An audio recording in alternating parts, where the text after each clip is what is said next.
Hello friends, this is Vinay and welcome to my channel. ఈ వీడియోలో మనం ఫిబొనాకీ సీక్వెన్స్ ఎలా ప్రింట్ చేయాలో చూద్దాం. అసలు ఫస్ట్ ఫిబొనాకీ సిరీస్ అంటే ఏంటో చూద్దాం.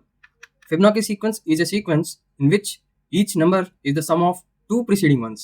అంటే ఫర్ ఎగ్జాంపుల్ ఇప్పుడు మీరు 55 తీసుకున్నారనుకోండి. ఈ 55 ప్రింట్ అవ్వాలంటే దీని యొక్క ప్రీవియస్ 2 నెంబర్స్ యొక్క సమ్ కన్సిడర్ చేసుకుంటదనమాట. అలాగే ఇఫ్ మీరు 13 తీసుకున్నారనుకుంటే ఈ 13 ప్రింట్ అవ్వాలంటే ఈ ప్రీవియస్ 2 నెంబర్స్ యొక్క సమ్ తీసుకొని ఈ నెక్స్ట్ నెంబర్ అనేది 13 అనేది ప్రింట్ అవుతదనమాట. ఈ ఫిబొనాకీ సీక్వెన్స్ ప్రింట్ చేయడానికి మనకి ఇటరేటివ్ వేలో 2 వేస్ ఉన్నాయన్నమాట. 1 is using 3 variables and 2 is using 2 variables only. అది ఎలాగో చూద్దాం. ఫస్ట్ మనం ఫిబొనాకీ విత్ ఎక్స్ట్రా వేరియబుల్ అనే క్లాస్ రాసుకున్నాం. నెక్స్ట్ మెయిన్ మెథడ్ కన్సిడర్ చేసుకుంటున్నాం. నెక్స్ట్ మనం 3 వేరియబుల్స్ కన్సిడర్ చేసుకుంటున్నాం. n1, n2 and n3. n1 is equal to 0 and n2 is equal to 1 తీసుకుందాం.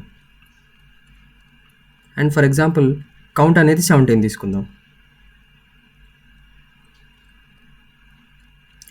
నెక్స్ట్ మనం n1 అండ్ n2 అనే వేరియబుల్స్ని ప్రింట్ చేసేస్తాం ఫస్ట్.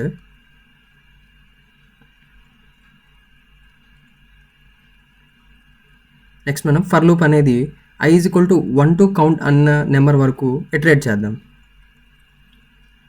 ఇప్పుడు n3కి n1 ప్లస్ n2 అసైన్ చేసి ఆ n3 వాల్యూని మనం ప్రింట్ చేద్దాం.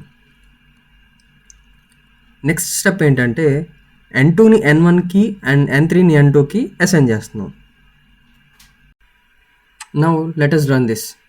ఇప్పుడు మనం అవుట్పుట్ చూస్తున్నాం అనమాట. 0 1 1 2 3 5 8 సో ఆన్. ఈ అవుట్పుట్ అనేది మనకు వచ్చింది అనమాట. సేమ్ అదేవిధంగా ఇప్పుడు మనం విత్ యూజింగ్ 2 వేరియబుల్స్ అనేది చూద్దాం.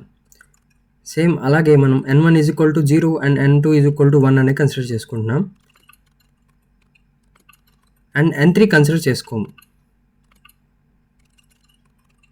అండ్ ఫర్ ఎగ్జాంపుల్ కౌంట్ అనేది 10 తీసుకుందాం. నో ఇప్పుడు ఫర్ లూప్లో మనం i is equal to 1 to count వరకు ఇటరేట్ చేస్తున్నాం. ఇక్కడ మనం n1 అండ్ n2 అనేది ప్రింట్ చేస్తున్నాం ఫస్ట్. n1 అండ్ n2 యొక్క సమ్ని n1కి అసైన్ చేస్తున్నాం. అండ్ ఇప్పుడు వచ్చిన n1 ప్లస్ n2ని మళ్ళీ అగైన్ n2కి అసైన్ చేసాం. ఇప్పుడు రన్ చేసిన తర్వాత మనకి అవుట్పుట్ ఏమొచ్చిందో చూద్దాం. అవుట్పుట్ మనకి 0 1 1 2 3 5 8 13 సో ఆన్ వచ్చినాయి అనమాట. So this is the output. ఈ వీడియో కానీ మీకు నచ్చినట్టయితే ప్లీజ్ లైక్ అండ్ సబ్స్క్రైబ్ చేయండి ఫ్రెండ్స్. అండ్ మీ వాల్యుబుల్ సజెషన్స్ని కామెంట్ బాక్స్లో మెన్షన్ చేయండి. Thank you for watching.